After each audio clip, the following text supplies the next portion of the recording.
Welcome to Market Pulse by Orestes Capital, your daily briefing on the key market moves, sector trends, and investment themes shaping the day. Today is Tuesday, August 18th, 2026. We're Elaine and Marcus. This episode is brought to you by Bank Atlas, where the risk of every bank is quantified via proprietary grades and analysis. Learn more at bankatlas.com. Right. So today we are unpacking a really unusual dynamic. Imagine investors panic selling their best tech stocks while, simultaneously throwing billions of dollars at private data center debt. Yeah, it's like the market's plumbing is just completely overriding its fundamentals right now. Exactly. So reviewing our daily desk data, we have four critical themes dominating today's market architecture. And we want to set clear expectations for what you need to understand by the end of this briefing. Right. So theme one. Theme one is the escalating global sovereign bond rout. And that's highlighted by the 30-year Treasury breaking 5.28% today. Huge move. Yeah.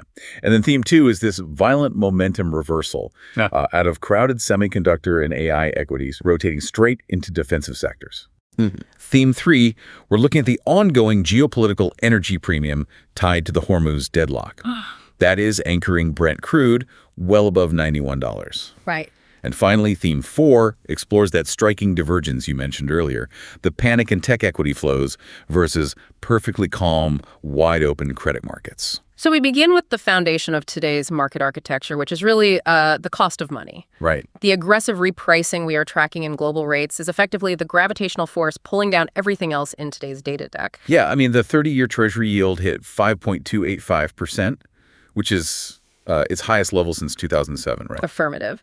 And concurrently, the 10-year sits at 4.706%. So we are observing a really clear bear steepening dynamic across the curve. But the front end is still holding steady. Yeah, the front end remains heavily anchored. The 2-year is at 4.173%. And that's largely because institutional consensus is pricing roughly a 35% probability of a September rate hike and exactly one hike by year end. Right.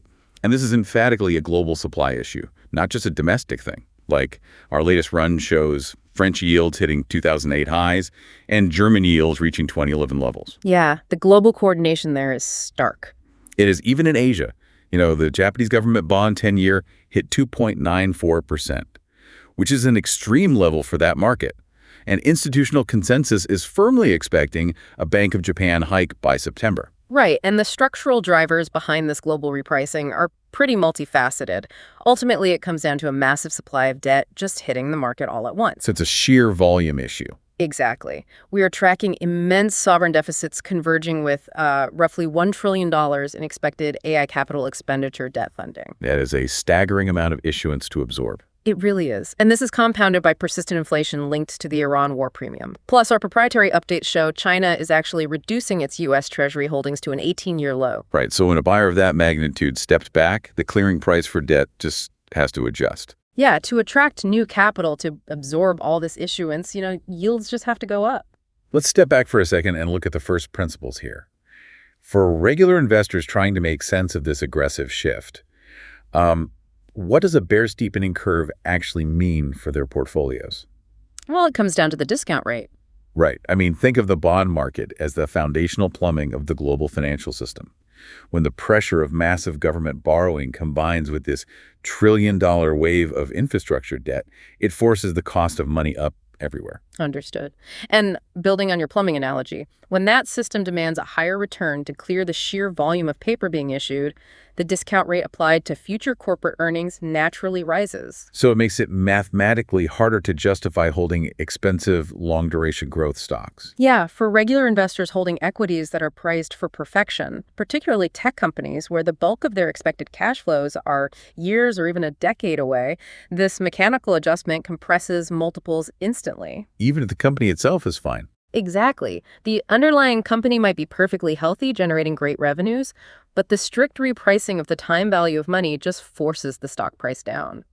Moving to today's data, we can see this exact consequence of that rising cost of money playing out in sector and equity flows. Yeah, because the cost of capital is rising so aggressively at the long end of the curve, the most expensive public assets took the hardest hit today. Right. The NASDAQ 100 dropped 1.68%. And that was driven largely by a 5 to 6% rout in semiconductor stocks. It was broad, too. If we look at Asian markets, the Kospi was down 1.55%, directly tracking this global tech liquidation.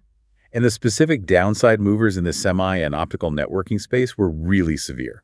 I mean, Coherent closed down 12.75%. Yeah. Momentum dropped 9.87%, and Seagate Technology fell 9.16%. You just do not see established companies shedding 10 to 12% of their market cap in a single session unless something structural is forcing the exit. Right, but analyzing market breadth reveals the selling pressure is actually highly concentrated at the top. That's a key point.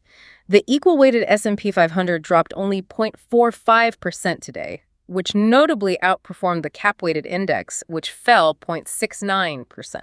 So the average stock is actually holding up quite well. Precisely. And when we look at that divergence in market breadth, it points directly to investor positioning. Yeah, our daily desk data shows this is a crowded positioning unwind, right? Yeah. Not a fundamental crash in the broader economy. Yeah, flows explicitly show a rotation into defensive sectors. Energy outperformed the broader market, closing up 1.76%. Healthcare exhibited notable strength, too, with Eli Lilly advancing 3.60%. And consumer staples gained ground, highlighted by Monster Beverage jumping 4.09%. Right.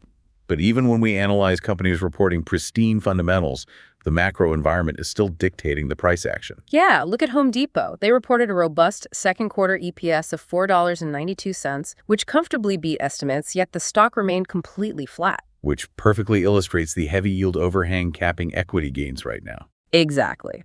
When risk-free alternatives offer over 5%, an earnings beat in a consumer cyclical name is often viewed as an opportunity to harvest liquidity rather than initiate new long positions. Right. If you are an institutional manager, your hurdle rate for taking on equity risk is just exceptionally high in this regime. Yeah, a solid dividend yield from a retailer simply cannot compete with a guaranteed 5% from the U.S. government.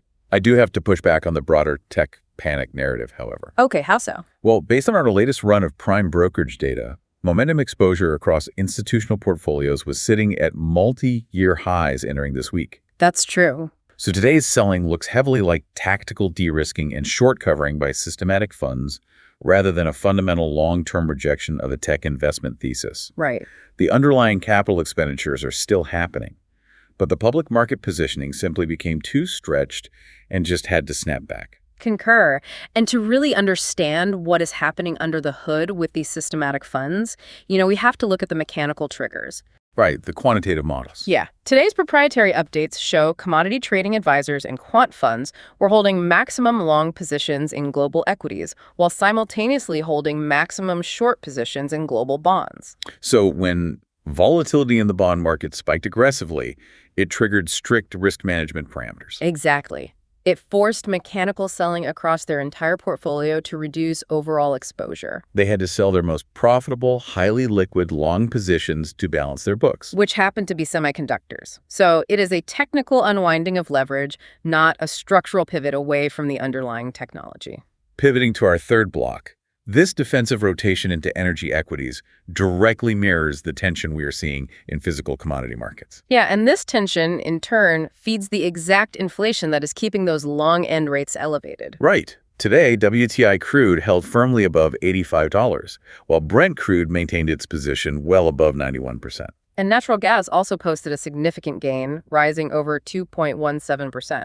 Because the primary driver across the energy complex just remains acute geopolitical risk. Yeah, the U.S.-Iran-Hormuz deadlock shows zero signs of resolution. Right, and official communications confirm active negotiations are completely off the table at this point. Plus, Red Sea shipping attacks are escalating, which is driving up freight costs and severely disrupting the refined products supply chain. Yeah, we are seeing diesel inventories approach multi-decade lows. And the backwardation in the Brent forward curve signals immediate physical tightness in the market. Right, and for anyone who does not trade oil futures daily, backwardation simply means that buyers are willing to pay a hefty premium to get physical oil delivered today rather than waiting 6 months. It is the market's way of flashing a warning sign about immediate supply scarcity. But conversely, the metals complex sold off heavily today due to a combination of a strong dollar and Chinese growth uncertainty. Yeah, copper fell 2.39%, silver dropped a substantial 3.68%,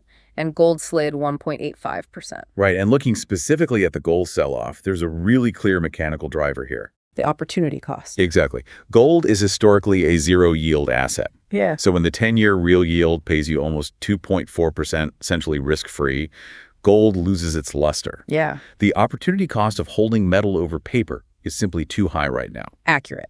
And to put that into perspective, when we look at real yields, meaning the nominal 10-year yield minus expected inflation, a return of 2.4% is a massive headwind for any non-yielding asset. Right, because if you can lock in 4.7% on a 10-year treasury and the market expects long-term inflation to sit around 2.3%. Your real purchasing power grows by 2.4% annually without taking on equity or commodity risk. And industrial metals like copper and silver face the dual burden of this high opportunity cost alongside deteriorating demand signals from China. Yeah, the base metals complex is effectively pricing in a manufacturing slowdown, while the energy complex is pricing in a geopolitical supply shock. On that point, we really need to synthesize these disparate signals across asset classes. You're right. Because we are looking at a simultaneous repricing across rates, equities, and commodities. Yeah, what this suggests is a regime of valuation compression driven heavily by a supply problem in bonds. Specifically, massive fiscal deficits colliding with infrastructure capital expenditures. Exactly, rather than a systemic economic collapse. And the critical signal from today's proprietary updates lies in the sharp divergence between public equities and credit markets. Yeah, this is the most telling part.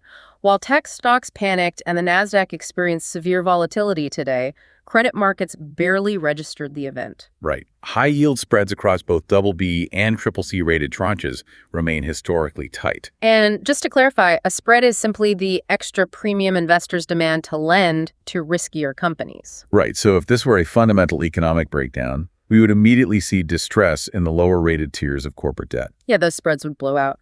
But instead, collateralized loan obligations, which bundle and manage these corporate loans, are managing risk methodically, and the broader credit plumbing is functioning flawlessly. And the corporate deal-making we are tracking proves the plumbing is perfectly fine. Yeah, KKR offered $9 billion to acquire UGI Corp, demonstrating immense private equity appetite for hard assets. Even more striking, Blackstone-backed QTS Realty priced a $3.9 billion investment-grade bond for a Microsoft-linked data center. And that specific bond offering was 6 times oversubscribed. Right, which raises a really provocative question for you to consider. If credit markets are wide open and willing to heavily oversubscribe a $3.9 billion data center bond at junk-like yields, does that mean the tech boom is perfectly intact, but the capital formation is just moving from volatile public equities to private credit? Undeniably. The oversubscription of the QTS Realty bond is the definitive proof of concept for the current market regime. Yeah. Institutional capital has not abandoned the sector's growth thesis. It has simply migrated up the capital structure to capture higher, more secure yields. Right. I mean, why take on the intense daily volatility of public semiconductor equities when you can secure robust, predictable returns funding the actual physical infrastructure through private credit and structured debt? Exactly. The capital is still flowing in massive quantities, but the vehicle of choice has shifted in response to the macroeconomic environment. Investors want the infrastructure yield, not the equity multiple risk. So, to quickly recap today's core takeaways, sovereign yields breaking to multi-year highs are forcing a strict valuation reset in crowded, long-duration tech equities, while geopolitical energy premiums continue to keep inflation sticky. Right. However, the stability we are seeing in credit markets and the massive demand for private debt proves this is a technical positioning rotation, not a systemic liquidity crisis. Yeah, the credit markets are calm. So, as you review your own portfolio tonight, we leave you with this final thought to mull over. How do you justify holding your most volatile equity exposure when the foundational plumbing of the market is offering you a 5% risk-free rate and institutional smart money is already rotating into secured infrastructure debt? It's definitely something you have to consider. Thank you for listening to Market Pulse by Orestes Capital. We're Elena and Marcus. We'll be back tomorrow with the latest market color.